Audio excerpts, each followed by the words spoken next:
The rain hammered against the windows of Sal's social club in Red Hook, Brooklyn, creating a rhythmic percussion that echoed through the dimly lit room. Outside, the November wind howled through the narrow streets, carrying with it the smell of the East River and decades of secrets buried in its murky waters.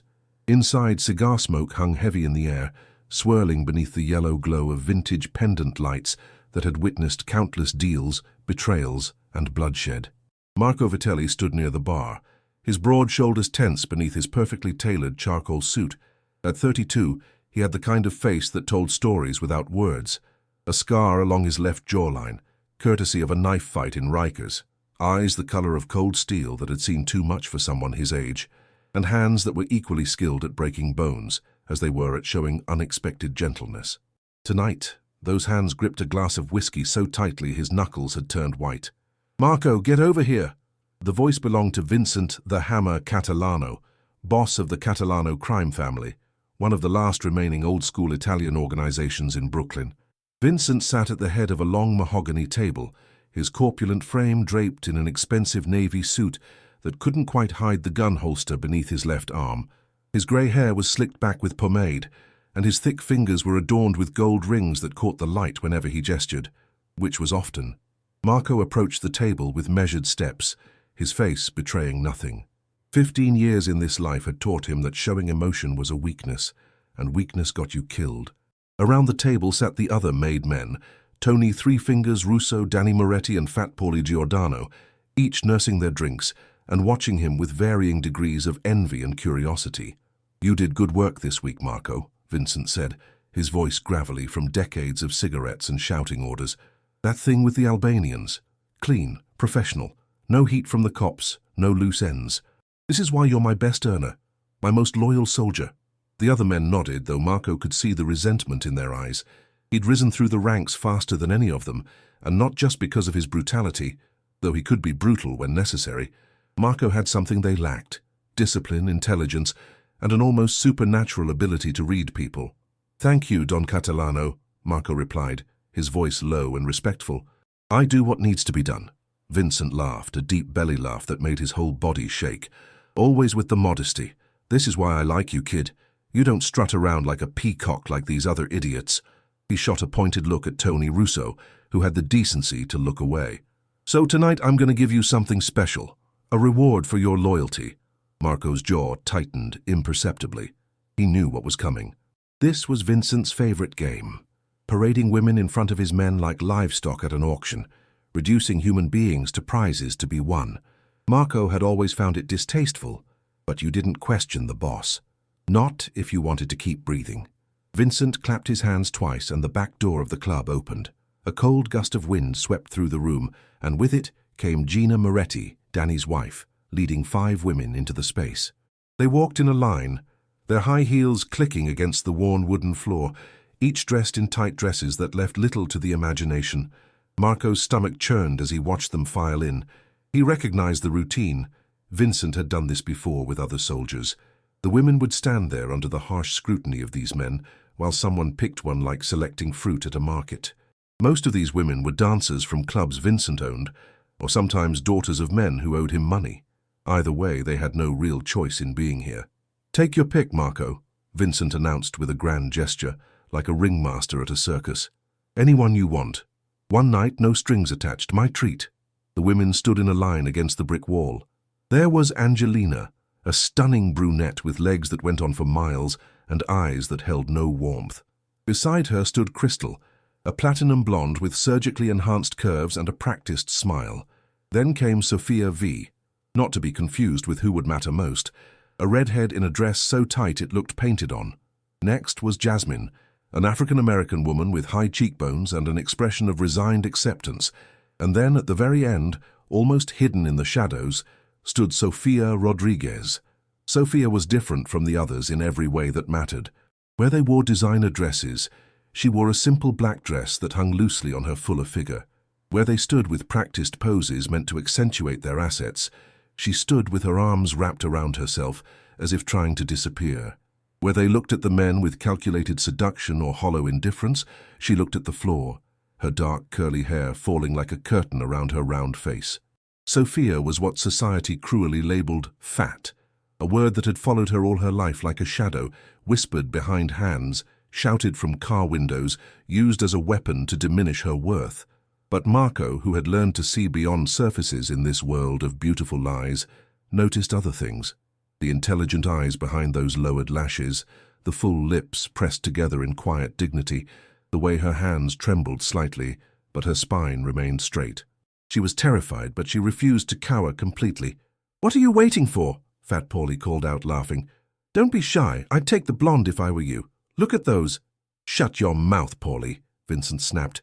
"Let the man choose." Marco walked slowly along the line, and he could feel the women's eyes on him, all except Sophia's. Angelina arched her back slightly as he passed.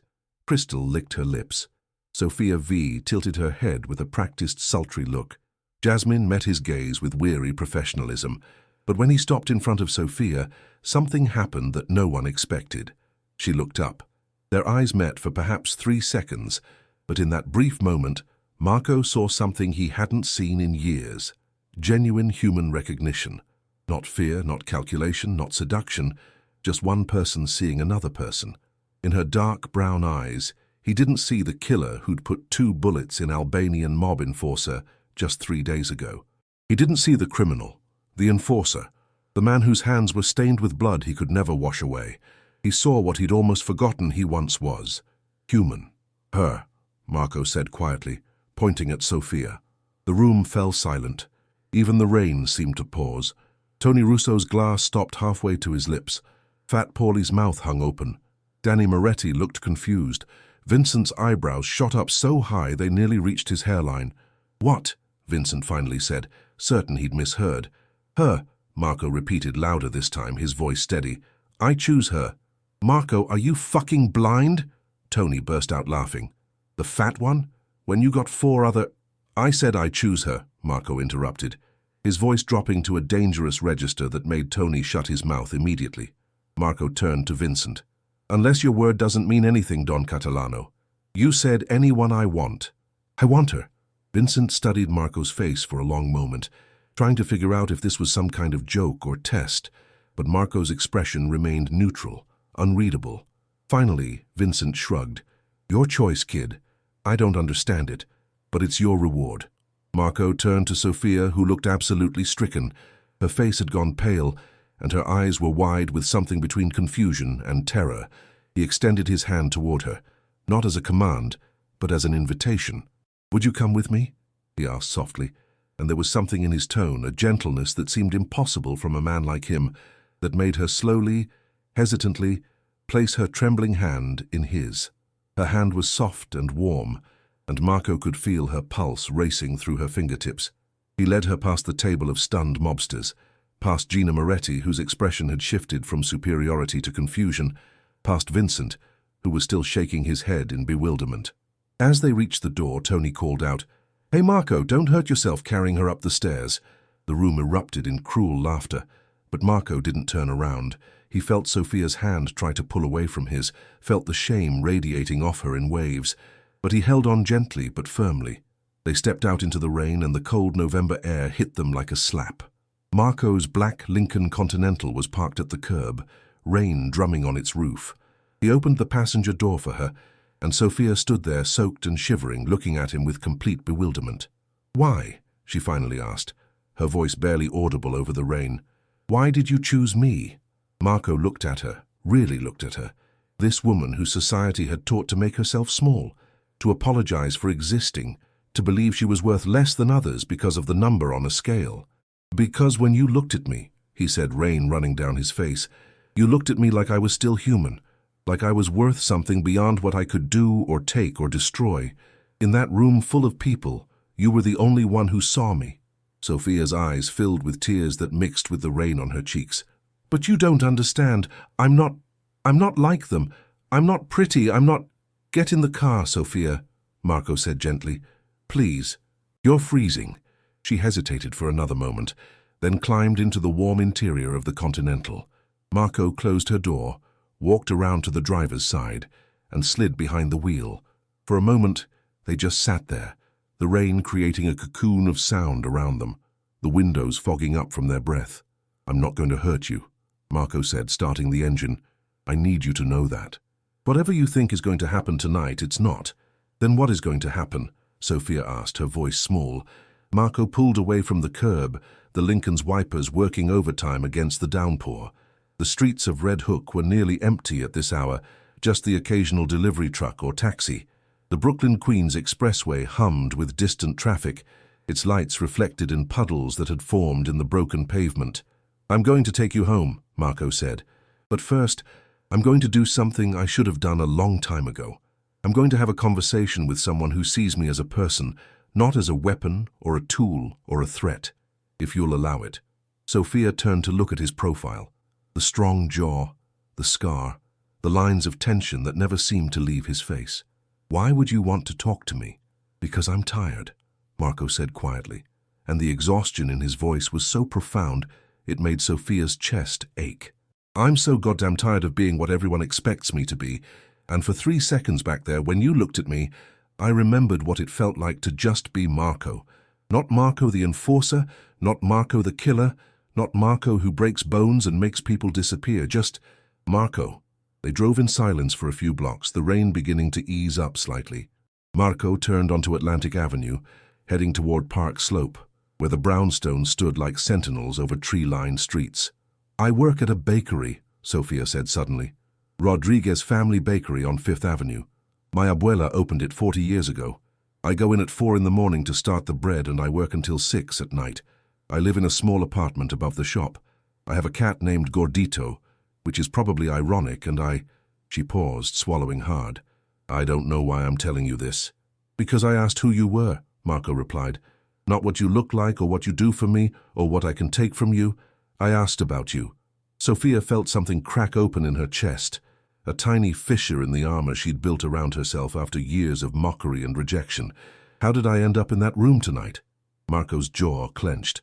Your brother, Carlos Rodriguez. He owes Vincent money. Gambling debts. Vincent told him the debt would be forgiven if you...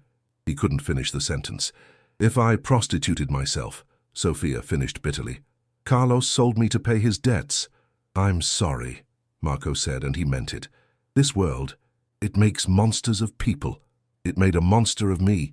You don't seem like a monster, Sophia said softly. Marco pulled to a stop at a red light and turned to look at her fully for the first time since they'd left the club. The streetlight cast shadows across his face, making him look both dangerous and impossibly sad. I've killed 7 men, Sophia, he said flatly. I've broken bones, burned businesses, destroyed lives. I've done things that would make you never want to look at me again if you knew the details. I am a monster, but tonight, just for tonight, I'd like to pretend I'm not, if you'll let me. The light turned green, and Marco drove on. They passed corner stores with flickering neon signs, late-night diners where exhausted workers grabbed coffee between shifts, churches with their doors locked against the cold November night. This was Brooklyn, beautiful and brutal, community and crime existing side by side, where someone could run a family bakery on one corner, while bodies were dumped in the river 3 blocks away. Marco pulled up in front of an all-night diner called Mel's, a classic chrome and neon establishment that looked like it hadn't changed since 1955.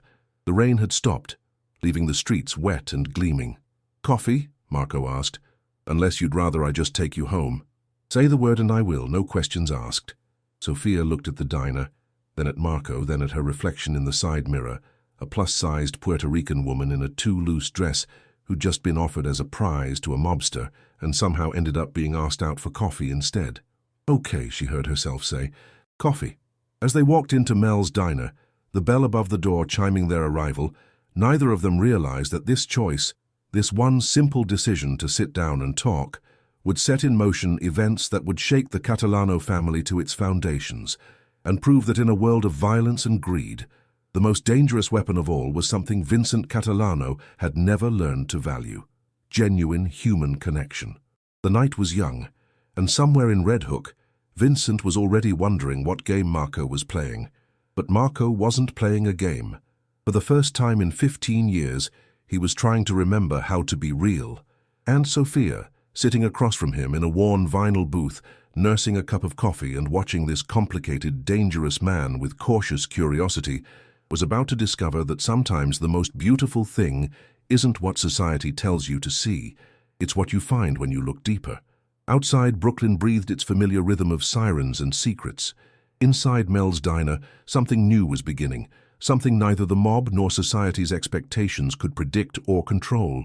Something that looked a lot like hope. The coffee at Mel's diner was terrible, bitter and burnt, the kind that left a metallic taste on your tongue. But Sophia found herself grateful for it anyway. It gave her something to do with her hands, which wouldn't stop shaking, and somewhere to look besides into Marco Vitelli's unsettling grey eyes. The diner was nearly empty at this hour. Just a graveyard shift nurse in the corner booth mechanically eating scrambled eggs, and a taxi driver at the counter reading tomorrow's racing forms. The fluorescent lights hummed overhead, casting everything in a harsh, honest glow that left nowhere to hide.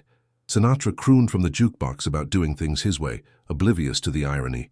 "You don't have to be scared of me," Marco said, his voice low enough that only she could hear.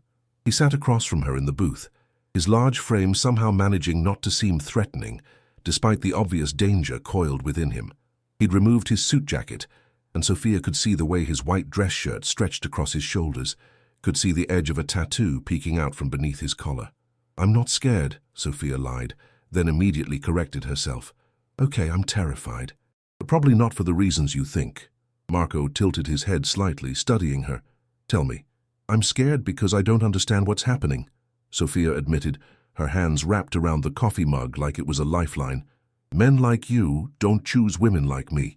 They don't offer to buy me coffee and ask me questions. They don't—" She gestured helplessly between them. "This doesn't make sense." "Men like me," Marco repeated softly, a bitter smile playing at the corner of his mouth. "You mean criminals? Killers?" "I mean men," Sophia said bluntly. "Any men. In my experience, men look through me, not at me. I'm invisible unless they're making a joke at my expense." "Fat Sophia. Sophia the whale. Rodriguez's fat sister who'll die alone with her cats." "I've heard every variation." She took a sip of the awful coffee, using the pause to steady herself. "So forgive me if I'm confused why someone who could have chosen any of those beautiful women chose me instead." The nurse in the corner booth got up, paid her bill at the register, and trudged out into the damp night. Through the window, Sophia could see the city beginning that slow transition from night to early morning, the time when secrets seemed both more possible and more dangerous. Marco was quiet for a long moment, his finger tracing the rim of his own untouched coffee cup. When he finally spoke, his voice carried the weight of years of carefully buried pain. "When I was 16, he began, I was a different person. I went to school, I had dreams, I thought I might become a teacher, or maybe work with my hands building things. My old man was a carpenter, legitimate work, honest work. My mother made the best Sunday gravy in all of Bensonhurst." He paused, his jaw tightening. "Then my father witnessed something he shouldn't have. A hit outside a social club. Wrong place, wrong time. The family who did it, they couldn't have witnesses, so they made him an offer. Work for them or die. He chose to work." Sophia listened, forgetting for a moment to be afraid, drawn into the story despite herself. "My father hated every day of it," Marco continued. "I watched him die inside, piece by piece, doing things that went against everything he believed in. When I was 19, he was killed in a power struggle between families. They shot him in front of the hardware store, where he used to buy supplies for his carpentry. 6 bullets. He died in the street while people stepped over him to get where they were going." "Marco, I'm so sorry that he held up a hand needing to finish. I had a choice then. I could try to get out, leave New York, start somewhere else. Or I could do what everyone expected. Join the family, get revenge, become exactly what killed my father. I told myself I was choosing revenge, but the truth is, I was scared. Scared of being vulnerable, scared of trying to be something better and failing. So I became this." He gestured at himself with something like disgust. "I became useful, valuable, feared, and somewhere along the way I forgot how to be anything else." The taxi driver left, and now it was just them and the tired-looking waitress who was refilling salt shakers behind the counter, trying to stay awake through the dead hours. "Tonight, in that room," Marco said, his voice dropping even lower, "I looked at those women and I saw what I've become. I saw myself reflected in that transaction. Human beings reduced to objects, to rewards, to things to be traded and used. And I hated it. I hated Vincent for setting it up. I hated the other guys for enjoying it, and most of all I hated myself for participating in it. He finally looked up at her, and Sophia was struck by the raw pain in his eyes. "Then I saw you," he said, "and you looked at me, really looked at me, and I didn't see fear or calculation or emptiness. I saw someone who recognized another person standing in front of her, someone who saw past the suit and the reputation and the violence to something underneath, even if it was just for a second. And he struggled for the words. I needed that. I needed to remember that underneath all this, there's still something human left. Or I hope there is." Sophia's throat felt tight, as she wanted to say something comforting, something wise, but all that came out was, "I don't know if I'm the right person to help you remember that." "Why not?" "Because I'm not some wise angel who sees into people's souls," Sophia said with a self-deprecating laugh. "I'm a bakery worker who lives above her workplace with a cat and hasn't been on a real date in 3 years.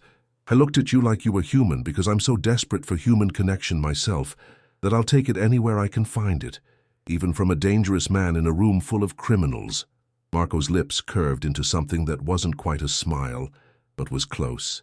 "Then maybe we're perfect for each other tonight. Two people who are desperate to be seen as something other than what the world decided we are."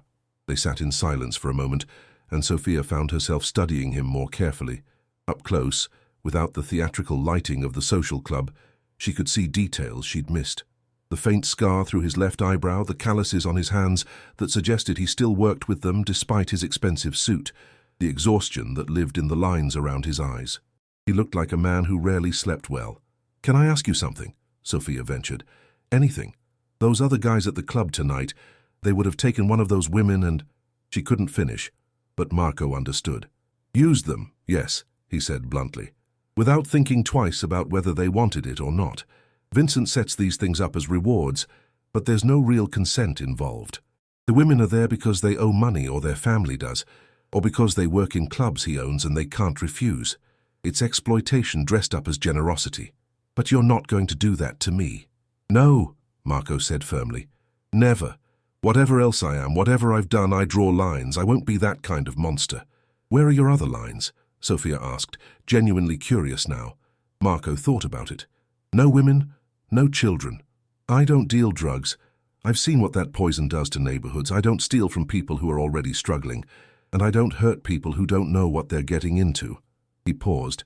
"I know that doesn't make me a good person. The men I've killed, they were in the life, they knew the risks, but they're still dead by my hand.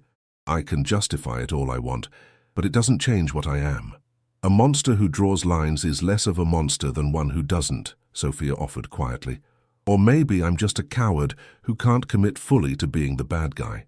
Sophia surprised herself by reaching across the table and placing her hand over his. His hand was much larger than hers, scarred and dangerous, but it stilled immediately at her touch. "I don't think you're a coward," she said. "I think you're someone who got trapped in a life he didn't want and is trying to hold on to whatever pieces of himself he can." Marco looked down at their hands, his expression unreadable. "You don't know me, Sophia. If you did, then tell me," she challenged. "Not the scary parts that are supposed to make me run away. Tell me about you, the real you, before all this." And so, as the night slowly surrendered to dawn, Marco talked. He told her about his mother's cooking, how she would spend all Saturday making sauce from scratch, and the smell would fill their entire apartment building. He told her about the treehouse his father built him in their tiny backyard, and how he'd spent entire summers reading up there, lost in books about distant places. He told her about his kid sister, Lucia, who'd been smart enough to get a scholarship to Boston University and had escaped this life, though they barely spoke anymore because he was ashamed of what he'd become. In turn, Sophia talked.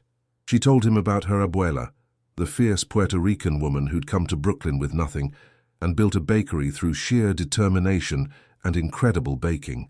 She told him about how she'd always loved working with her hands, creating bread and pastries, the alchemy of turning simple ingredients into something that brought joy. She told him about her brother Carlos's addiction to gambling and how she'd spent years bailing him out until she had nothing left to give, until apparently he found one last thing to sell, her dignity. "I'm going to make sure Carlos's debt is cleared," Marco said suddenly. "You're not going to owe Vincent anything." "You can't do that," Sophia protested. "That'll raise questions, and from what I understand about your world, questions are dangerous. I don't care, Marco said, and there was steel in his voice. I'll tell Vincent I'm paying it as part of claiming you as my reward, that I don't want any complications. He'll understand that. These guys, they're superstitious about debts and obligations. He'll let it go. Why would you do that for me? Because it's the right thing to do, Marco said simply, and because I've done enough wrong things in my life to know the difference. The sky outside had shifted from black to deep purple to the grey of early dawn. The morning shift waitress arrived, a matronly woman with kind eyes who immediately started brewing fresh coffee that actually smelled decent. The city was waking up, delivery trucks rumbling past, early commuters heading to subway stations, the world resuming its relentless forward motion. I should get you home, Marco said, glancing at his watch. It was nearly 5:30 a.m. Don't you have to be at the bakery soon? Sophia checked her own watch and gasped. I need to be there in half an hour. The bread. Dios mío, I'm going to be late. They hurried out of the diner, Marco leaving $100 bill on the table for 2 cups of coffee, and rushed to his Lincoln. The streets were slick from last night's rain, and the air smelled clean and new, the way it only does after a storm washes away the accumulated grime of the city. Marco drove fast but carefully, navigating the morning traffic with practiced ease. As they pulled up to Rodriguez Family Bakery on 5th Avenue in Park Slope, Sophia could see the lights were already on in the shop below her apartment. Someone's there, she said with alarm. Stay here, Marco instructed, his entire demeanor shifting.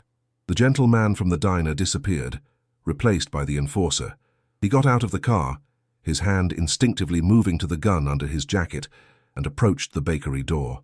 Before he could reach it, it swung open, and a small ancient Puerto Rican woman emerged, hands on her hips, glaring at Marco with the kind of fearlessness that only someone who's lived through actual hardship can muster.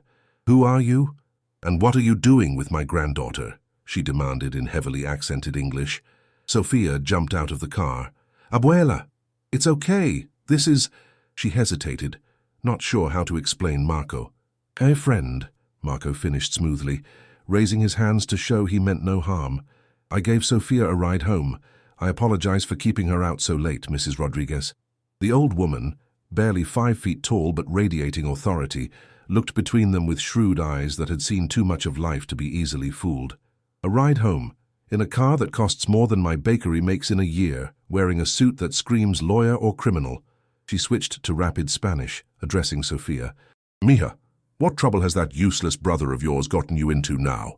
Sophia responded in Spanish, and Marco watched the exchange, not understanding the words but reading the body language, the grandmother's concern, Sophia's embarrassment and defensive posture, the complicated dance of family obligation and protective love. Finally, Abuela turned back to Marco and said in English, You have the look of my late husband's brother, God rest his soul, who worked for bad people in San Juan. Are you a bad man? Marco met her eyes directly. Yes, ma'am, I am. But I mean your granddaughter no harm, I give you my word on that. The word of a bad man, Abuela said, but there was something almost like approval in her tone. At least you're honest about it. That's more than most. She turned to Sophia. You, inside. The bread waits for no man, good or bad. And you, she pointed at Marco, if you hurt my Sophia, being a bad man won't save you from me. Comprende? Si, señora, Marco said with a slight smile. Comprendo perfectly. Abuela nodded curtly and disappeared back into the bakery, leaving Sophia and Marco standing on the sidewalk as the neighborhood began to wake up around them. A jogger passed by. A man walked his dog. Life continued, oblivious to the strange night they'd shared. I should go, Sophia said reluctantly. Yeah, Marco agreed, but neither of them moved. Thank you, Sophia said finally, for tonight, for seeing me, for... She gestured helplessly, unable to put it all into words. Can I see you again? Marco asked. And there was a vulnerability in the question that made Sophia's heart skip, not as part of whatever that was last night, just as two people who had coffee and talked. That's dangerous for both of us, Sophia said. You said it yourself. Questions are dangerous in your world, and I... She looked down at herself. I'm not built for your world, Marco, in any sense of the word. I don't want you to be built for my world, Marco said intently. My world is ugly and violent, and it destroys everything good. I want... He struggled for the words. I want to spend time in your world, bread and cats and normalcy. even if it's just for an hour here and there. Sophia bit her lip, torn between self-preservation and the longing for connection she'd been denying for so long. What if people in your organization see us? Won't that cause problems? Probably, Marco admitted, but I'll handle it. I've earned enough respect that I can have a personal life without explaining every detail. And Carlos's debt. Consider it paid as of now. I'll make sure Vincent knows today. Sophia looked at this complicated, dangerous, surprisingly gentle man and made a decision that terrified and thrilled her in equal measure. Okay, but we take this slow, and if at any point this becomes too dangerous for either of us, we stop. Deal. Deal, Marco agreed. She turned to go, then looked back over her shoulder. Marco? That thing you said about remembering you're human? I hope you find what you're looking for. I think I just did, he said quietly. Sophia disappeared into the bakery, and Marco stood there for a long moment, breathing in the smell of baking bread that drifted from the shop, listening to the sounds of the city waking up, feeling something he hadn't felt in longer than he could remember, hope. He got back in his Lincoln and drove through the morning traffic toward Red Hook, where he'd have to face Vincent and the others, where questions would be asked, and he'd have to provide answers that satisfied without revealing too much. It would be delicate, dangerous even, but as he caught a glimpse of himself in the rearview mirror, he saw something he hadn't seen in years. He saw Marco Vitelli at 19, before the violence and the blood, before he'd chosen fear over faith. He saw the ghost of the man he might have been, and for the first time in 15 years, he wondered if it might not be too late to find him again. Behind him, in the warm golden glow of Rodriguez family bakery, Sophia kneaded dough with practiced hands, her abuela working beside her in comfortable silence. And as she worked, she couldn't stop the small smile that played at her lips, couldn't stop thinking about steel-grey eyes that had looked at her like she mattered. Outside, Brooklyn breathed its morning breath, coffee and exhaust, possibility and routine. Two worlds that should never have touched had collided in the middle of the night, and neither Marco nor Sophia could have known that this collision would ultimately save one of them and damn the other, or that love in a world built on violence and transaction would prove to be the most dangerous choice of all. The second chapter of their story was just beginning, and already in the shadows of Red Hook, people were starting to notice. And in the underworld, being noticed was rarely a good thing. 3 weeks had passed since that rain-soaked November night, and Brooklyn had settled into the particular grey cold of late autumn, the kind where the sun seemed more theoretical than actual, where everyone walked with hunched shoulders against the wind, where the city itself seemed to be bracing for the long winter ahead. Marco Vitelli stood at the window of his apartment in Carroll Gardens, looking down at the street below. The apartment was on the 3rd floor of a well-maintained brownstone, purchased legally through a shell corporation, furnished with the kind of expensive minimalism that suggested no one really lived there, which was accurate. Marco slept here sometimes, kept clothes here, but it wasn't a home. Men like him didn't have homes. They had safe houses, assets, places to retreat between jobs. But lately, the emptiness of the apartment had started to bother him. He'd catch himself imagining what it would look like with plants in the windows, with pictures on the walls, with signs that a life, a real life, was being lived here. And then he'd remember what he was, and the fantasy would dissolve like smoke. His phone buzzed, a text from Sophia, trying a new recipe for pan de Mallorca. Come by later if you're free. Fair warning. Abuela will interrogate you again. Marco smiled, despite himself. Over the past 3 weeks, he'd seen Sophia 7 times. Never for long. An hour here, 2 hours there. Stolen moments between his obligations to the family and her long days at the bakery. They'd walk through Prospect Park, wrapped in heavy coats, talking about everything and nothing. They'd sit in corner coffee shops where no one knew him, playing cards and laughing at stupid jokes. Once she'd taken him to the Botanic Garden on a day it was nearly deserted, and they'd walked through the greenhouse where it was warm and green while the cold pressed against the glass walls. He'd been more careful than he'd ever been in his life, varying their meeting places, never arriving directly from family business, always checking to make sure he wasn't followed. As far as he could tell, no one had noticed his new pattern. The guys at the social club had made jokes about Marco's fat girl for about 2 days, then moved on to other entertainment. Vincent hadn't mentioned it again. The debt had been cleared, and everything seemed fine. But Marco hadn't survived 15 years in this life by trusting that everything was fine. He texted back, "I'll be there around 7.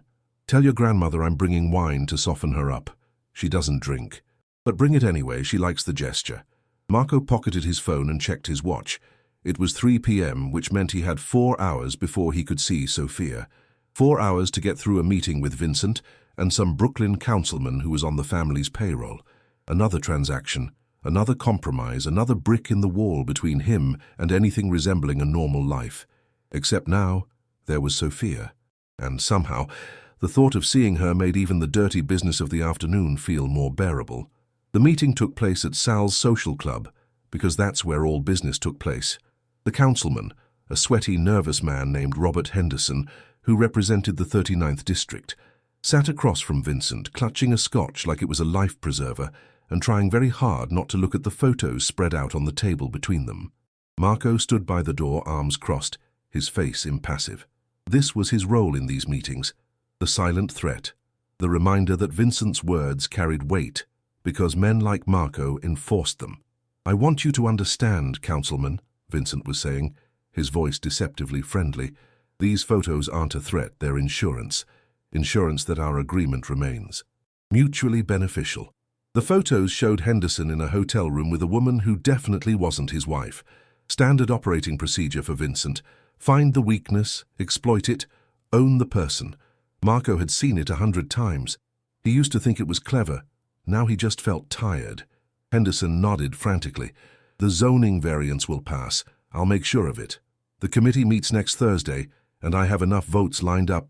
"Good," Vincent interrupted. "Because my associates have already begun purchasing properties in that area based on your assurances. If the variance doesn't pass, they'll lose a lot of money. And when my associates lose money, they get cranky.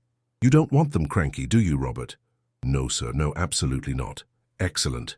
Vincent slid the photos into a manila envelope and stood up, signaling the meeting was over. "Marco will see you out." Marco escorted the councilman to his car, a modest Honda that was parked around the corner to avoid being spotted at the club. Henderson was shaking as he fumbled with his keys. "Hey," Marco said quietly, and the man jumped. "You should know those photos. They won't stay secret forever. Vincent will use them until he doesn't need you anymore. Then he'll leak them anyway just because he can. You should probably get ahead of it. Tell your wife yourself before someone else does. At least then you control the narrative." Henderson stared at him with wide, terrified eyes. "Why are you telling me this?" "Because maybe you can still save something," Marco said. "If you try." He walked away before the councilman could respond, already regretting saying anything. Showing mercy was dangerous in this world. It made people think you were soft, and being soft got you killed. But lately, Marco found it harder and harder to play his role without these little rebellions, these tiny acts of residual humanity breaking through. Sophia was doing this to him, making him remember that he used to be someone who cared, someone who tried to do the right thing. He wasn't sure if that was a gift or a curse. When he returned to the club, he found Tony Russo and Danny Moretti in the back room, playing poker and drinking beer. Fat Paulie was there too, counting cash from some collection route. The scene was so familiar it was almost comforting, except that comfort in this world was an illusion, a momentary pause between violence. "Marco," Tony called out. "You want in? Fresh deck, fresh money." "I'm heading out," Marco replied. "I've got plans." "Plans?" Danny repeated with a smirk. "You mean with that fat broad from that night?" "Christ, Marco, you're really committed to this bit, aren't you?" Something cold settled in Marco's gut. "What did you say?" "Oh, don't get all sensitive," Danny continued, oblivious to the danger in Marco's tone. "We've seen you around town with her. Park Slope, right? The bakery girl? Tony saw you last week walking through Prospect Park like you were on a fucking date or something." Marco's mind raced. They'd been watching. Or they'd just happened to see, which was almost worse. It meant he'd gotten sloppy, complacent, believing his own fantasy that he could compartmentalize these two worlds. "It's none of your business," Marco said carefully. "But yeah, I see her sometimes." "So what?" "So nothing," Tony said with a shrug. "Just funny, that's all. Never figured you for having a thing for big girls. But hey, everyone's got their kink, right? Maybe you like having something to hold on to." Marco moved fast, crossing the room in 3 strides and grabbing Tony by the collar before anyone could react. He lifted the smaller man out of his chair and slammed him against the wall, his forearm across Tony's throat. "Say one more word about her," Marco said quietly, his voice deadly calm. One more word, and I'll break your jaw so badly you'll be drinking your meals through a straw for 6 months. Marco! What the fuck? Danny was on his feet, Fat Paulie too, both of them reaching for weapons they kept close. But Marco's attention was entirely on Tony, whose face was turning red. Apologize. Okay, Tony gasped. I'm sorry. Jesus Christ, I was just joking.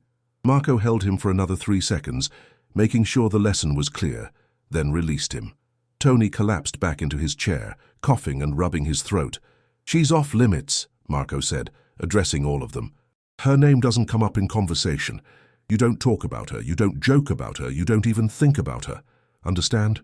They all nodded, exchanging glances that Marco could read perfectly. What the hell has gotten into him? Good, Marco said, straightening his jacket. Now I'm leaving.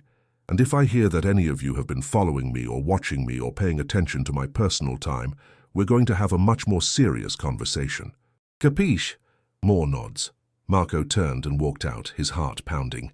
He'd just made a mistake, a big one. He'd shown that Sophia mattered to him, which meant she could be used against him. In the mob, everything you cared about was a weapon waiting to be picked up by your enemies. He sat in his car for a full minute, breathing deeply, trying to calm down. He should call Sophia, cancel their plans, start pulling away before this got any worse. That would be the smart play, the safe play. Instead, he started the engine and headed toward Park Slope. Rodriguez Family Bakery was warm and bright, a small oasis of sweetness in the grey afternoon. When Marco walked in, the bell above the door chiming, he was immediately enveloped in the smell of baking bread, sugar, and cinnamon. There were a handful of customers. A young mother with a toddler, an elderly couple, a hipster in skinny jeans, all selecting pastries from the display case where Sophia stood, wearing an apron dusted with flour, her hair tied back in a ponytail, her face lighting up when she saw him. "You're early," she said, and the genuine happiness in her voice made something in Marco's chest ache. "Finished faster than expected," he said, which was technically true. He held up a bottle of Rioja. "For your grandmother." "She's in the back," Sophia said. "Go on through, I'll be done here in about 10 minutes. Marco walked through the narrow doorway behind the counter into the kitchen area, where Abuela Rosa was pulling a tray of conchas from one of the ovens. Despite being nearly 80 years old, she moved with the practiced efficiency of someone who'd spent 60 years in this kitchen. "Marco," she said without turning around, "you're early. Something is wrong." It wasn't a question. Somehow this tiny Puerto Rican woman could read him better than men who'd known him for 15 years. "Nothing's wrong," Marco lied, setting the wine on the counter. Now Abuela did turn to look at him, her dark eyes sharp and knowing. "I was married to a man who worked for bad people for 30 years. I know the smell of trouble, and you carry it with you like cologne." She pulled off her oven mitts and pointed at a stool. "Sit." Marco sat. There was something about this old woman that made him feel like a child again, and not in a bad way. "You care about my Sophia," Abuela said. Not a question, a statement. "Yes, ma'am. And your caring will bring danger to her." "I won't let anyone hurt her," Marco said fiercely. Abuela made a dismissive sound. "Bah, you think you can control these things? Let me tell you something, Marco. In San Juan, when I was young, my husband got involved with men like you. Not because he wanted to, but because sometimes the world doesn't give you choices.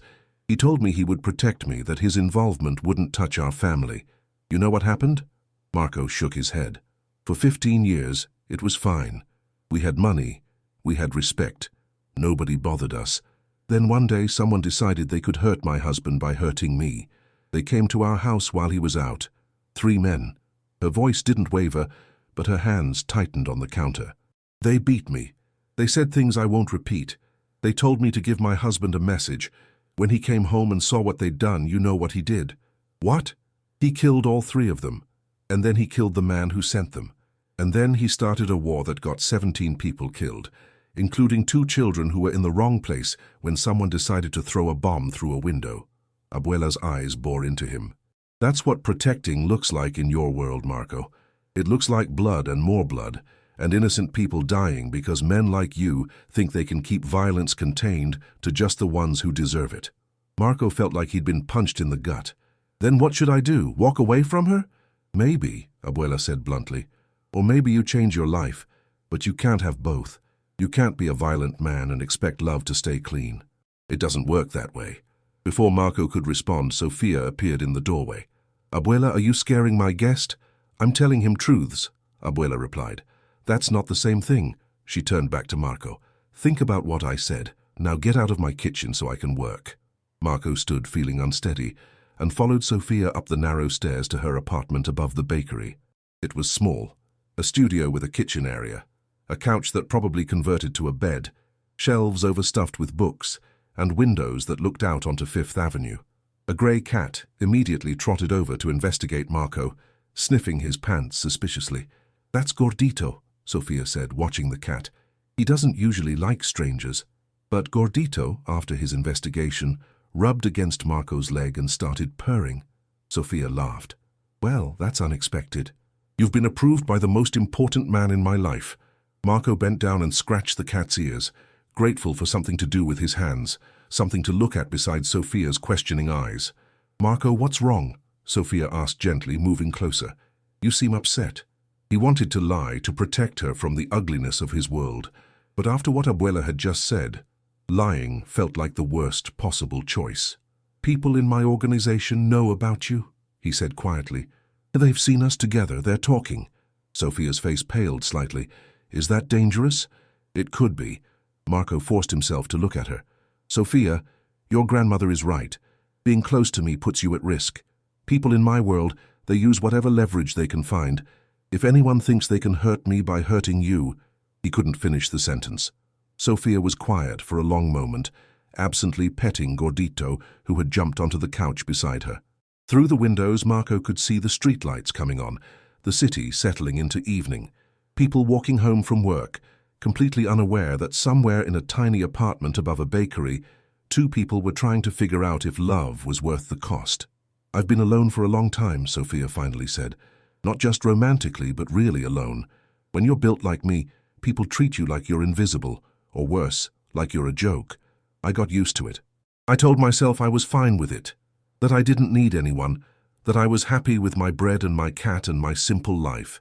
She looked up at Marco, her dark eyes shining with unshed tears. Then you walked into that horrible room and chose me. Not because of how I looked, but because of how I saw you. And for the first time in years, I felt like I mattered to someone. Like I wasn't just fat Sofia who makes good bread. I was just Sofia, a person worth knowing. You are, Marco said hoarsely. God, Sofia, you are worth knowing. You're worth so much more than... But that's the thing, Sofia interrupted.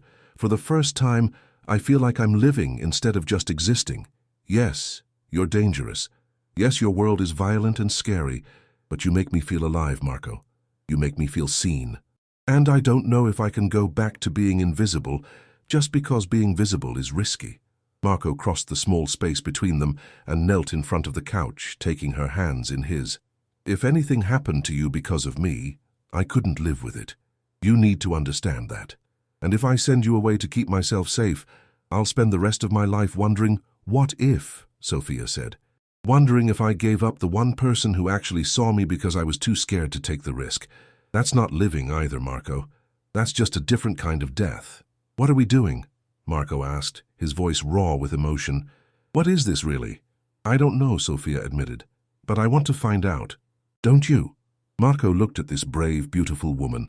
Beautiful not because she fit some societal standard, but because she was real and kind, and saw through all his defenses to something worth saving.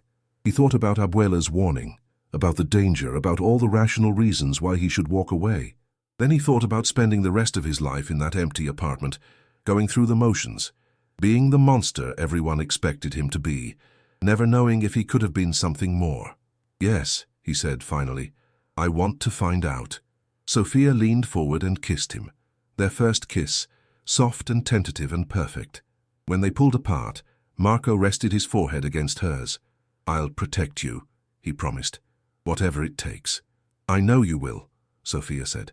But Marco, promise me something else too. Anything. Promise me you'll start trying to find a way out of that life. Not tomorrow, not overnight, but start looking for the exit. Because I can't love a man who's already dead. And if you stay in that world long enough, that's what you'll become. A ghost wearing Marco Vitelli's face. The word love hung in the air between them, heavy with possibility and terror. "I promise," Marco said, and meant it. They spent the evening in Sofia's apartment, eating the pan de Mallorca she'd made, talking about everything and nothing, watching Gordito chase a toy mouse, pretending for a few hours that they were just two normal people falling for each other in Brooklyn. And maybe in that moment they were. But outside, in the cold November night, phones were ringing in Red Hook. Conversations were happening in the back rooms of social clubs. Vincent Catalano was hearing from Danny Moretti about Marco's violent reaction to a simple joke, and Vincent was thinking about what it meant when a soldier got emotionally attached to someone, how that attachment could be used, how leverage was the most valuable commodity in their world, and somewhere in the shadows, a rival family was hearing rumors about Marco Vitelli's new weakness, and they were starting to plan. The third chapter of Marco and Sofia's story was ending with hope and a promise, but the fourth chapter was approaching fast, and it would test whether love could survive in a world built on violence, or if Abuela Rosa had been right all along. And some worlds can't be bridged no matter how much you want to believe otherwise. In Sofia's apartment, Marco held her close while she slept on his shoulder, the cat purring contentedly nearby, and he made a vow to himself. He would find a way out. He would become someone worthy of this woman's love. He would be more than what the world had made him. He just hoped he'd have enough time to keep that promise before his past came to collect its debt. December arrived in Brooklyn like an unwanted guest, bringing with it the kind of cold that seemed to seep into your bones and stay there. The Christmas lights that appeared on storefronts and in apartment windows felt almost defiant, small declarations of hope in the gathering darkness. Marco stood in an alley behind a warehouse in Red Hook, his breath forming clouds in the freezing air, watching two men load unmarked boxes into a truck. It was a routine job, overseeing a shipment of stolen electronics that would be sold through pawn shops Vincent controlled throughout the city. The kind of thing Marco had done 1,000 times without thinking twice. But now, he couldn't stop thinking about Sofia, about the promise he'd made to find a way out, about how every job he did, every crime he participated in, was another link in the chain keeping him trapped in this life. His phone buzzed. A text from Sofia. "Come by the bakery when you're done, made something special." He smiled, despite the cold, despite everything. 3 weeks since that night in her apartment, and somehow they'd made this work. He'd been even more careful, varying his patterns, using his knowledge of surveillance to make sure their meetings stayed under the radar. As far as he could tell, it was working. The guys had stopped making comments after his confrontation with Tony. Vincent hadn't mentioned it. Everything seemed... "Marco!" He turned to see Danny Moretti approaching from the street, his face flushed from the cold and something else. Agitation. Fear. "What's wrong?" Marco asked immediately, his hand instinctively moving toward the gun under his jacket. "Vincent wants to see you, now, at the club." Danny's eyes darted around nervously. "And Marco, he knows about the girl." Marco's blood turned to ice. What does he know? Everything. Or enough. "Someone's been watching you, taking pictures. I don't know who or why, but Vincent has them spread out on his desk like a fucking photo album." Danny grabbed Marco's arm. "Listen to me. Be careful what you say. He's in a weird mood. Calm, but dangerous, you know? Like when he's really thinking about something." Marco's mind raced through possibilities. Who would be watching him? Why? And more importantly, how much danger was Sofia in right now? "Go," he told Danny. "Tell him I'm coming." Danny hurried off and Marco stood in that alley for 30 seconds, forcing himself to think clearly. Panic was deadly in this world. He needed to be smart, controlled, ready for whatever was coming. He texted Sofia. Something came up. "Don't go anywhere alone tonight. If you can, stay with your grandmother. I'll explain later." Her response came quickly. "Is everything okay?" "Will be. Just promise me." "I promise. Be safe." Marco drove to Sal's social club with his mind working through scenarios and responses. By the time he walked through the door, he'd put his game face on. The enforcer, the loyal soldier, the man who'd survived 15 years by being smarter and tougher than everyone else. The club was nearly empty. Just Vincent at his usual table, with Tony Russo and Fat Paulie standing nearby like sentinels. The absence of other people was telling. This was serious business, not regular family stuff. "Marco," Vincent said with false warmth, gesturing to the chair across from him. "Sit, we need to talk." Marco sat, his posture relaxed, but his mind hyper-alert to everything. Exits, weapons, body language. On the table between them was a manila envelope. "You've been with me how long, Marco?" Vincent asked conversationally, pulling photographs from the envelope one by one and laying them out like tarot cards. 15 years, Marco replied. 15 years. "And in that time, you've been my most reliable soldier. Never questioned orders, never complained, always got the job done clean." Vincent arranged the photos carefully. Marco and Sophia in Prospect Park, outside the bakery, at a coffee shop in Park Slope, walking down Fifth Avenue. So imagine my surprise when I learned that my most reliable soldier has been keeping secrets. "With respect, Don Catalano, my personal life—" "There is no personal life in this family." Vincent's voice cracked like a whip, his false friendliness evaporating. "Everything you are, everything you do, it belongs to the family. You think you can just take up with some woman without it affecting your work? Without it being family business? She's got nothing to do with the family," Marco said carefully. "She's a civilian, a bakery worker. She doesn't know anything about what we do." Vincent leaned back, studying Marco with cold eyes. "That's what I thought too. But then I got these photos and I had to ask myself, why is someone watching my enforcer? Who's so interested in Marco Vitelli's girlfriend that they're taking surveillance photos?" Marco's stomach dropped. "Who sent the photos?" "That's the interesting part," Vincent said, pulling out another photo, this one of Sophia walking alone, taken from a distance with a telephoto lens. "They came from the Kovalenko organization. You know who they are?" Marco knew. The Kovalenko brothers ran a Russian mob operation out of Brighton Beach, primarily dealing in extortion, human trafficking, and identity theft. Their territory butted up against Catalano operations in several areas, and there'd been tension for months over boundary disputes. "They're trying to start something," Marco said, seeing the play now. "Use Sophia as leverage. Make me a weak point they can exploit." "Exactly," Vincent confirmed, "which means this girl, whether she wants to be or not, is now a piece on the board. And I need to know, Marco. Can you still do your job knowing they might use her to get to you? Or has this attachment made you weak?" Every word of that question was a test.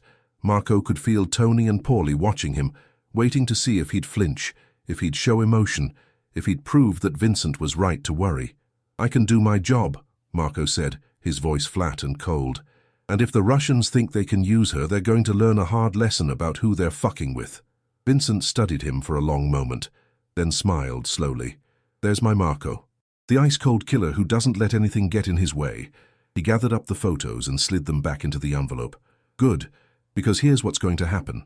The Kovalenkos have been moving in on our loan sharking operations in Bensonhurst. They roughed up 2 of our collectors last week. This disrespect cannot stand." Marco saw where this was going and felt his blood turn cold. "You're going to send them a message," Vincent continued. "A clear, unmistakable message that we are not to be trifled with, and you're going to prove to me, and to everyone else in this family, that this woman hasn't made you soft, that you're still the soldier I need you to be." "What kind of message?" Marco asked, though he already knew the answer. Vincent leaned forward, his voice dropping. "The younger Kovalenko brother, Dmitri, runs a protection racket in Sheepshead Bay. Every Thursday night, he collects money from the Russian restaurants and clubs on his route. Tomorrow is Thursday. I want you to intercept him and his crew. I want you to put Dmitri in the hospital for a month. Not killed. That would start a war we're not ready for yet. But hurt badly enough that his brother gets the message. Back off our territory." Marco's mind was already working through the logistics, the approach, the execution. It was what he did. Violence as a problem-solving tool, delivered with precision and efficiency. But now, with Sophia in his life, the thought of putting his hands on another human being, of breaking bones and drawing blood, filled him with something he hadn't felt in years: revulsion. "Consider it done," Marco heard himself say, because what else could he say? "Good." Vincent stood up, signaling the meeting was over. "And Marco?" "About the girl. I'm not telling you to end it, but you need to be smart. Keep her at arm's length until this thing with the Russians is settled. Maybe send her away for a while out of the city, whatever you need to do to keep her safe and keep yourself focused." "I understand." "I hope you do," Vincent said, his tone almost gentle. "Because I like you, Marco. You're like a son to me. But this family is bigger than any one person, bigger than any relationship. If I have to choose between protecting the family and protecting your girlfriend, well," he left the sentence unfinished, but the meaning was clear. Marco left the club as the early winter darkness was settling over Brooklyn. His phone had been buzzing repeatedly during the meeting, texts from Sofia asking if he was okay, telling him that Abuela had made enough food for an army and they were waiting for him. He couldn't go there. Not now. Not carrying what he was carrying. He drove aimlessly for an hour, through neighborhoods he'd grown up in, past places that held memories of a different Marco, the pizza place where he'd had his first slice, the park where his father had taught him to throw a baseball, the church where his mother had dragged him every Sunday before she died. The city was the same, but he'd changed so much it was like looking at someone else's life. Finally, he parked near the Brooklyn Heights promenade, where you could look across the East River at the glittering skyline of Manhattan. It was freezing cold, and the few people braving the weather were bundled up and walking quickly, not lingering. Marco stood at the railing looking at those lights, thousands of apartments where people were living normal lives, coming home from normal jobs to normal families, their biggest worry whether they'd remembered to buy milk or what to watch on TV tonight, lives that seemed impossibly distant from his own. His phone rang. Sofia. He answered. Hey, yourself, she said, and he could hear the concern in her voice. Marco, what's going on? You're scaring me. I'm sorry. I got tied up with work. Listen, Sofia, I need you to do something for me. Okay, I need you to go visit your cousin in Boston, the one you've mentioned, Maria, just for a week or two. Take a little vacation from the bakery. Your grandmother can handle things. Silence on the other end, then. You're sending me away. I'm keeping you safe, Marco corrected. Something's happening with my organization, and until it's resolved, I need you somewhere they can't find you. Who's they? Sofia asked. Marco, talk to me. What's happening? He wanted to tell her everything, about the Russians, about Vincent's test, about the impossible position he was in, but what good would that do except terrify her? There's a rival group that found out about us, he said carefully. They might try to use you to get to me. Say it's probably nothing, but I can't take that chance. Please, Sofia, just a week or two. Then this will blow over and things can go back to normal. Normal, Sofia repeated, and there was something bitter in her laugh. Marco, we both know there's no normal for us. Your grandmother was right, wasn't she? This was always going to end badly. It doesn't have to end at all, Marco said desperately. I just need time to handle this. Then you'll what? Get out of the mob? Become a regular citizen? Do you even know how to do that? Sofia's voice cracked. I've been lying to myself, thinking we could make this work, thinking that love would be enough. But love isn't enough when bullets start flying, is it? Sofia, please, I'll go to Boston, she said quietly. Not because I think it will help, but because I don't want to be the reason you get hurt or killed. But Marco, when I get back, we need to have a real conversation about what this is, and whether we're just fooling ourselves. I love you, Marco said, the words coming out before he could stop them. I know I haven't said it before, but I do. I love you, Sofia, and I'm going to find a way to make this work. I promise you. Silence on the other end, so long that Marco thought she might have hung up. Then, softly, I love you too, which is why this hurts so much. The line went dead. Marco stood there in the freezing cold, phone still pressed to his ear, and felt something break inside him. He'd survived 15 years in the mob by keeping himself separate from his emotions, by not caring too deeply about anything or anyone. But Sofia had cracked that armor, had made him feel again, and now those feelings were threatening to drown him. He called Danny. I need details on Dmitry Kovalenko's collection route tomorrow night. Everything you know. Marco, are you sure about this? Maybe we can find another way. There is no other way, Marco said. Get me the information. He drove back to his empty apartment in Carroll Gardens and spent the night planning the operation with the same cold precision that had made him Vincent's best enforcer. He'd hurt Dmitry Kovalenko badly enough to send the message Vincent wanted, but not so badly that it couldn't be walked back if needed. He'd use fear more than force, psychological warfare more than actual violence. He'd be professional, efficient, careful. He'd be the monster everyone expected him to be. One more time. Thursday night came too quickly. Marco had received word that morning that Sofia was safely in Boston, staying with her cousin, and that Abuela had locked up the bakery with a note saying they'd be closed for 2 weeks for family matters. Good. At least she was safe. At least he'd done that much right. The temperature had dropped below freezing, and a thin layer of snow had started to fall, turning Brooklyn's dirty streets temporarily beautiful. Marco sat in his Lincoln on a side street in Sheepshead Bay, watching the entrance to a Russian restaurant called Odessa. According to Danny's intel, Dmitry Kovalenko would be making his collections around 10 p.m. with 2 bodyguards. Marco had 2 choices: hit them at the restaurant or follow them to the next location and catch them between stops. The first option was cleaner but risked civilian casualties. The second gave Dmitry's crew more chance to react, but kept bystanders out of it. He chose the second option. Whatever else he was, he still had those lines Abuela had talked about. At 10:15, Dmitry emerged from Odessa with his 2 bodyguards.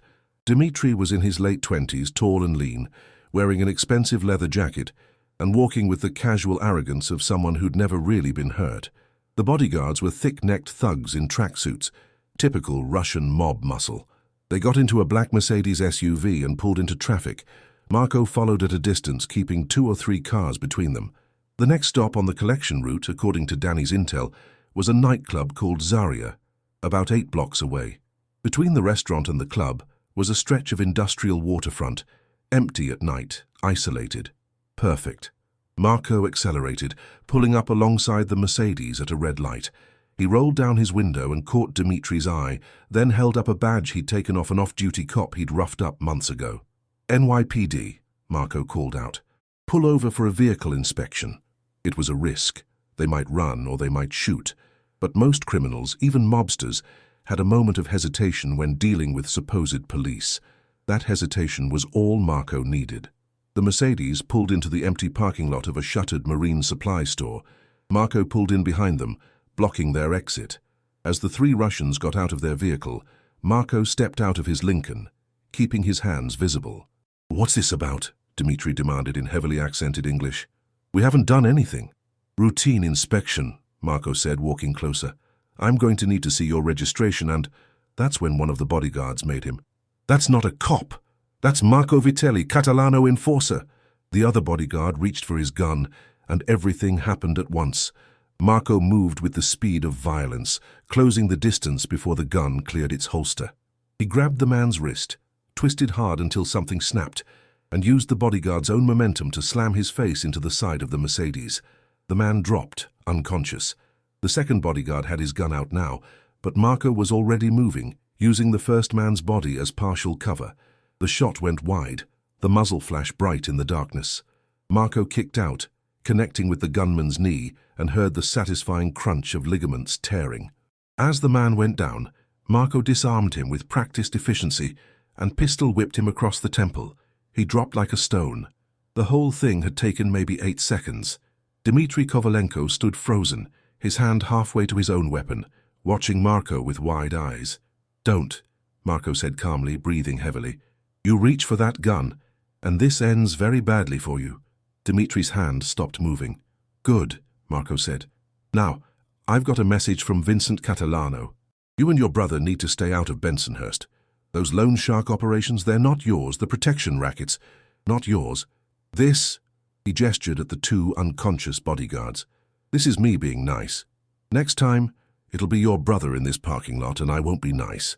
"You think this ends here?" Dmitry spat, trying to sound brave despite the fear in his eyes. "You think my brother will let this go?" "I think your brother is smart enough to know when he's outmatched," Marco replied. "And I think he's smart enough to know that if this escalates, it won't be just me coming for him. It'll be the whole Catalano family. And that's a war you can't win." He took a step closer, lowering his voice. "But here's the thing, Dmitry. I'm going to give you a chance to make this go away. You go back to your brother. Tell him what happened here tonight. Tell him Marco Vitelli beat 2 of your men and had you dead to rights.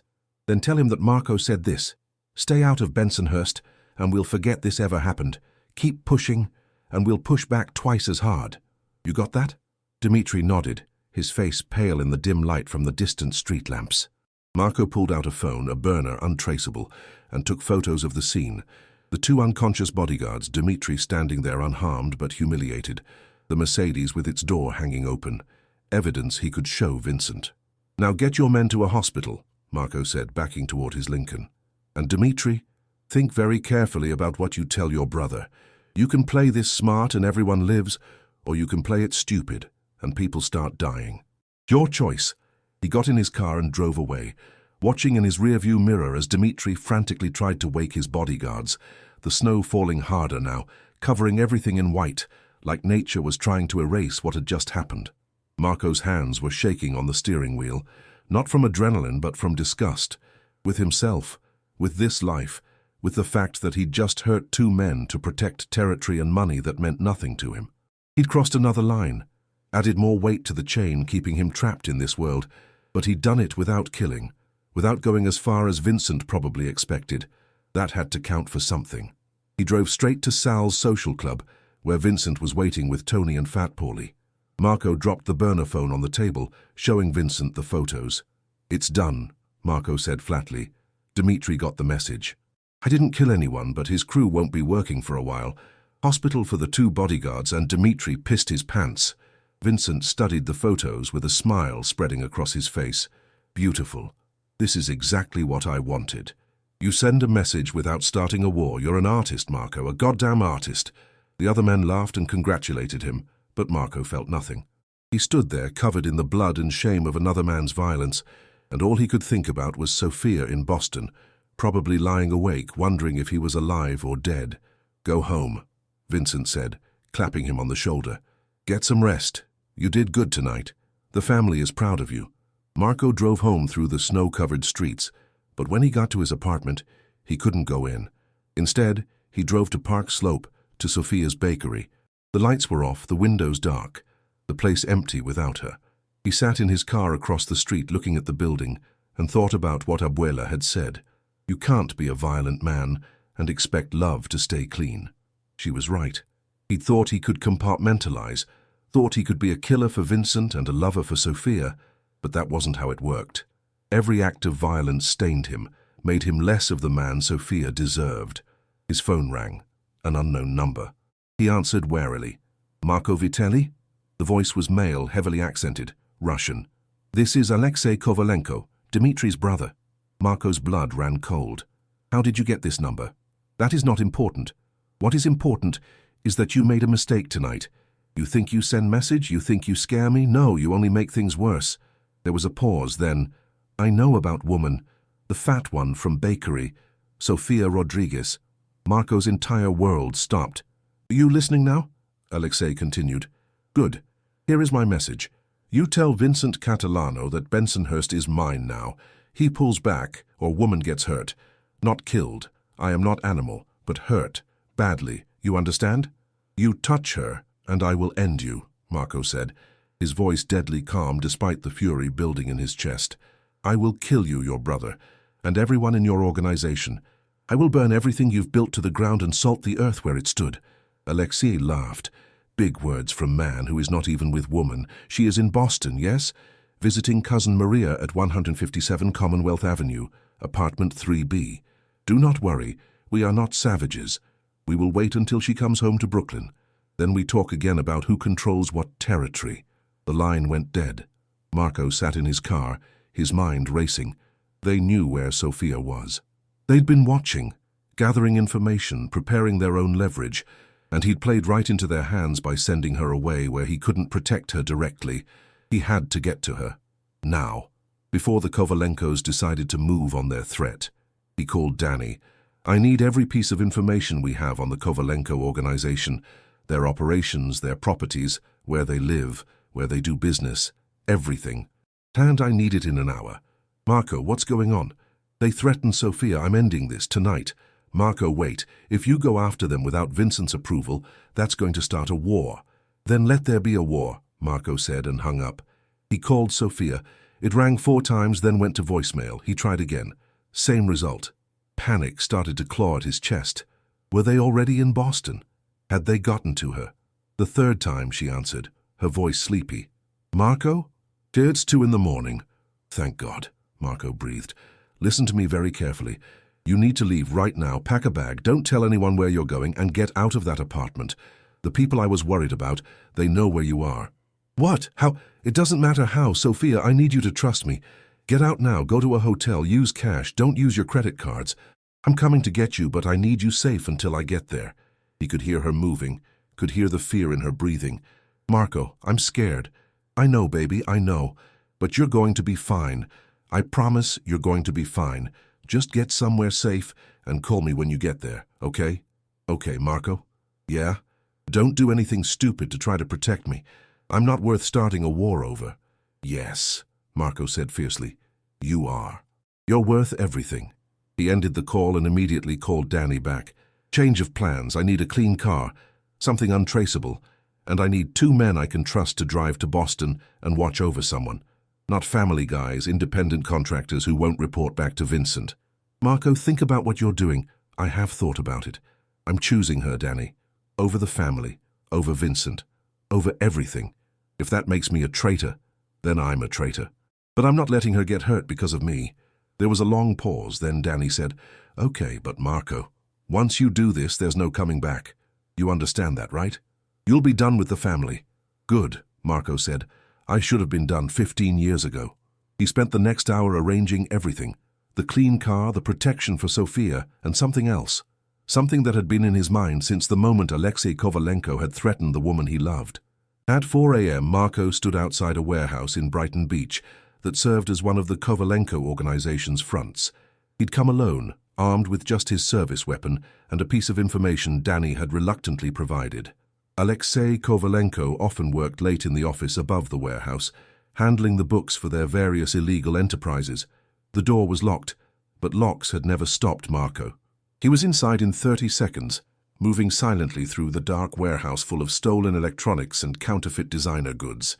The stairs to the office were at the back, lit by a single bulb. He climbed slowly, his gun drawn, prepared for guards or security. But the Kovalenkos were arrogant, confident in their own territory. There was only one man at the top of the stairs, a guard reading a magazine, his weapon holstered. Marco was on him before he could react, pressing the gun to his temple. Make a sound and you die. Nod if you understand. The guard nodded. Good. Your boss in there. Another nod. How many people with him? The guard held up 2 fingers. Marco considered his options. 3 people inside, 1 guard out here. Bad odds even for him, but he'd come too far to turn back now. He pistol-whipped the guard, who dropped silently. Then Marco stood in front of the office door, took a deep breath and kicked it open. The scene inside was almost comical. Alexei Kovalenko behind a desk covered in papers and cash, his brother Dmitri sitting on a couch with his arm in a sling, courtesy of Marco's earlier work, and a third man, probably another bodyguard, standing by the window. All 3 reached for weapons. All 3 stopped when they saw Marco standing in the doorway with his gun aimed at Alexei's chest. Nobody move, Marco said calmly. Dmitri, you've already experienced what happens when people move too quickly around me. Tell your brother and his pet gorilla to keep their hands visible. Dmitri, pale and sweating despite the cold, nodded at the others. Slowly they raised their hands. Marco Vitelli, Alexei said, and to his credit, he sounded more amused than afraid. You are either very brave or very stupid to come here. I'm done with stupid, Marco replied. I'm here to make you a one-time offer, Alexei. You leave Sofia Rodriguez alone, completely alone, and I'll make sure Vincent Catalano pulls back from Bensonhurst. You can have the territory. I don't care anymore. Alexei laughed. And why would Vincent agree to that? Because I'm going to leave the family, Marco said, and without me as his enforcer, he doesn't have the muscle to hold that territory anyway. You'll get what you want, and Sofia stays safe. Everybody wins. Except you lose everything, Alexei observed. Your position, your income, your protection. You will be nobody. And for what? For fat woman who bakes bread? Marco's finger tightened on the trigger, but he controlled himself. For the woman I love. And yeah, that means more to me than this life ever did. Alexei studied him for a long moment, then shrugged. Okay, I accept your offer. Just like that. Just like that. You keep woman away from this business. You leave family, we have no more conflict. Is good deal for me. Territory without more bloodshed. Alexei smiled coldly. Besides, I think you are already dead man, Marco Vitelli. When Vincent learns you left family for woman, he will hunt you. So why should I waste resources when your own people will do my job for me? Marco knew he was right, but he didn't care anymore. Then we have a deal. But understand this. If anything happens to Sofia, anything at all, I'm coming back and I won't be offering deals next time. Understood, Alexei said. Marco backed out of the office, his gun still trained on them until he reached the stairs. Then he ran, taking the steps two at a time, bursting out into the cold pre-dawn air. He'd done it. He'd bought Sophia's safety, but at the cost of everything else. He got in the clean car Danny had arranged, a nondescript Honda Civic, and started driving north toward Boston, toward Sophia, toward a future that was terrifying and uncertain, but at least his own. His phone rang.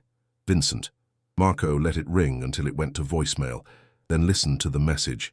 Marco, Danny tells me you've done something incredibly stupid. Call me back. Now. We can fix this, but only if you come in and talk to me. Don't throw away 15 years over some broad. You're better than this. Marco deleted the message and kept driving.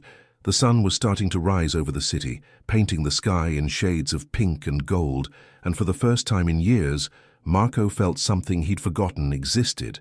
Freedom. He'd burned every bridge, made enemies of both the Catalanos and the Kovalenkos, and had maybe 48 hours before someone came looking for him.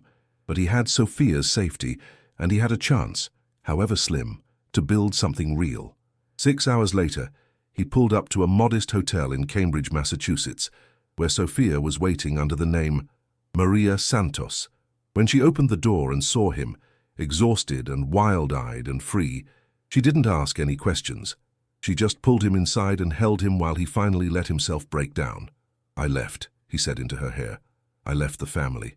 I left everything. It's just us now.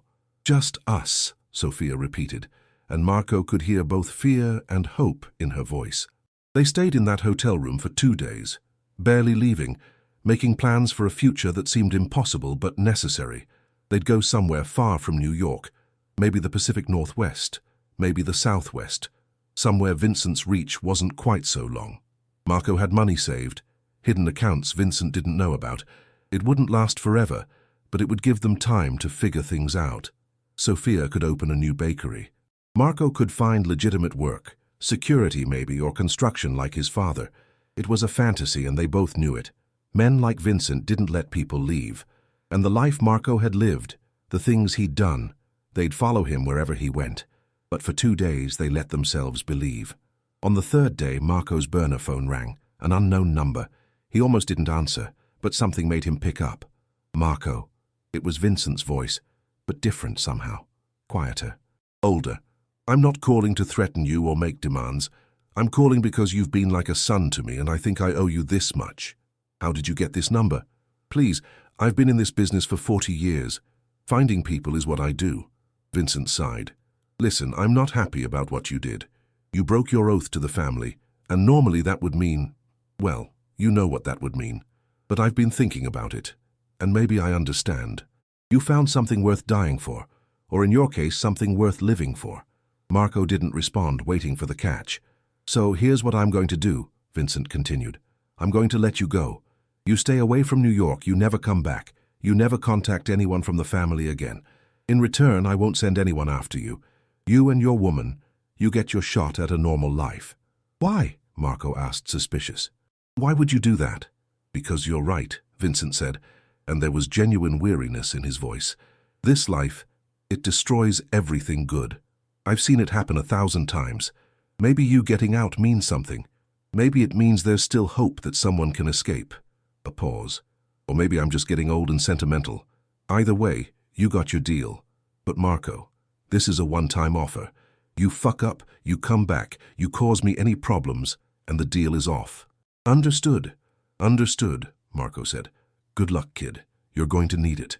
The line went dead, and Marco stood there, holding the phone, not quite believing what had just happened. What did he say? Sophia asked from the bed, where she'd been listening tensely. He's letting us go, Marco said, still processing. We're free. Sophia got up and came to him, taking his face in her hands. Are you sure this isn't a trap? No, Marco admitted. But it's the only chance we've got. They left Boston that afternoon, driving west with no particular destination in mind, just away. Away from New York, away from the past, away from the life that had almost destroyed them both. 3 months later, they were in Portland, Oregon, where the rain was constant but clean, where nobody knew their names or their history. Sophia was working at a local bakery while she saved money to start her own place. Marco had found work at a construction company, using skills his father had taught him decades ago, building things instead of destroying them. It wasn't easy, Marco had nightmares most nights, waking up in cold sweats, reaching for a gun that wasn't there anymore. Sophia struggled with the distance from her grandmother, who'd been surprisingly supportive of their decision, but missed Sophia terribly. They lived in a small apartment, counted every dollar, and sometimes wondered if they'd made the right choice. But on Sunday mornings, when they'd sleep in late and make breakfast together while rain pattered against the windows, when Sophia would laugh at something stupid Marco said, and he'd pull her close and kiss her forehead, when they'd take walks through the city holding hands like any other couple, they knew they'd chosen love over fear, life over survival, each other over everything else. And maybe in a world that had tried to tell Sophia she wasn't beautiful enough, valuable enough, worthy enough, and had tried to tell Marco he was nothing but a weapon, maybe choosing each other was the most radical act of rebellion possible. 1 year later, Sophia's bakery, Rodriguez and Vitelli's, opened in northeast Portland to a line around the block. The Puerto Rican sweetbread was her grandmother's recipe, and Sophia had finally mastered it. Marco, who'd never thought he'd see his name on a legitimate business, stood behind the counter on opening day, watching Sophia glow with pride and joy, and felt something he'd thought was lost forever: peace. Abuela Rosa came to visit from Brooklyn, ignoring the risk because family was worth the risk. She stayed for 2 months, teaching Sophia new recipes, telling Marco stories about her late husband's redemption arc. He'd eventually found a way out of the bad life, she revealed, though it took him 20 years, and generally being the fierce, loving grandmother Sophia had needed. On the day Abuela was set to fly back to New York, she pulled Marco aside in the kitchen of the bakery early in the morning before opening. "I was wrong about you," she said simply. "What? That first time we talked I told you that you couldn't be a violent man and expect love to stay clean. I was wrong. You can change. You did change. Love didn't stay clean. It made you clean." She poked him in the chest with one bony finger. "You proved that man can choose to be better even after years of being worse. That is not easy thing, I respect it." "Thank you," Marco said, his throat tight. "You hurt my Sophia, and I will come back and kill you myself," Abuela added matter-of-factly. "But I don't think you will. I think you love her too much." "I do," Marco said. "More than I thought I could love anything." Abuela nodded, satisfied, and went back to New York with a suitcase full of Portland stories and the knowledge that sometimes, against all odds, people really could change. 5 years later, Marco and Sophia stood in a small courthouse in Portland, exchanging vows in front of Abuela Rosa, Sophia's cousin Maria from Boston, and a few friends they'd made in their new life. Sophia wore a simple white dress that fit her perfectly, made by a local designer who specialized in plus-size fashion. Marco wore a charcoal suit that matched his eyes, and when he slipped the ring on her finger, his hands only shook a little. "I, Marco Vitelli," he said, his voice steady, "take you, Sophia Rodriguez, to be my wife. You saw me when I couldn't see myself. You loved me when I didn't deserve love. You gave me a reason to be better, when I'd forgotten there was anything better to be. I promise to spend every day of the rest of my life proving I was worth the risk you took on me." Sophia was crying, but she was smiling too. "I, Sophia Rodriguez, take you, Marco Vitelli, to be my husband. You chose me when the world told you not to. You saw me when everyone else looked away. You taught me that my worth isn't measured in pounds or beauty standards, but in the heart that beats in my chest and the love I have to give. I promise to spend every day of the rest of my life showing you what it means to be truly seen." The judge pronounced them husband and wife, and when they kissed, the small group of witnesses erupted in applause. Outside the courthouse, Portland's eternal rain had stopped for just a moment, and weak November sunlight broke through the clouds. They had their wedding reception at the bakery, of course, with Sophia's bread and Marco's awkward attempts at dancing, and Abuela's stories about the old days in Brooklyn. It wasn't fancy or expensive, but it was real. It was theirs. That night, in the apartment above the bakery that they'd turned into a real home, with plants in the windows and pictures on the walls and 2 cats now, Gordito had been joined by a rescue cat named Pequeña. Marco held his wife close and marveled at the journey that had brought them here. He'd been a monster who'd forgotten he was human. She'd been a woman society told was invisible. Together they'd found something that transcended both. Love that saw past every wall, every scar, every reason why it shouldn't work, and chose to exist anyway. "What are you thinking about?" Sophia asked, her head on his chest, her hand over his heart. "That I'm the luckiest man alive," Marco said, "and that I wish I could go back and tell that scared, angry kid who joined the mob at 19 that someday he'd be here, free, happy, loved." What would he have said? Probably wouldn't have believed it. But maybe that's the point. The best things in life are the ones we can't imagine until they happen. Sophia tilted her face up and kissed him. "I love you, Marco Vitelli." "I love you, Sophia Vitelli," he replied. And the names sounded right. They were a team now, a unit, partners in the truest sense. Outside, Portland settled into its nighttime rhythm. Inside the apartment above Rodriguez and Vitelli's bakery, two people who'd found each other in the darkness fell asleep wrapped in each other's arms, living proof that sometimes love doesn't conquer all, but it can sure as hell give you a fighting chance. And in Red Hook, Brooklyn, Vincent Catalano heard about Marco's wedding through the network of connections that spanned the country. He sat in Sal's social club drinking whiskey, looking at the photo someone had sent him. Marco and Sophia on their wedding day, smiling like they'd won the lottery. "Good for him," Vincent said to nobody in particular. "Kid deserved a happy ending." Then he poured another drink and went back to running his empire, letting Marco Vitelli fade into the realm of stories, the soldier who chose love over loyalty and somehow lived to tell the tale. Not everyone got that chance. Not everyone took it even when they got it. But Marco and Sophia did. And in a world that had tried its hardest to destroy them both, that was the most beautiful rebellion of all.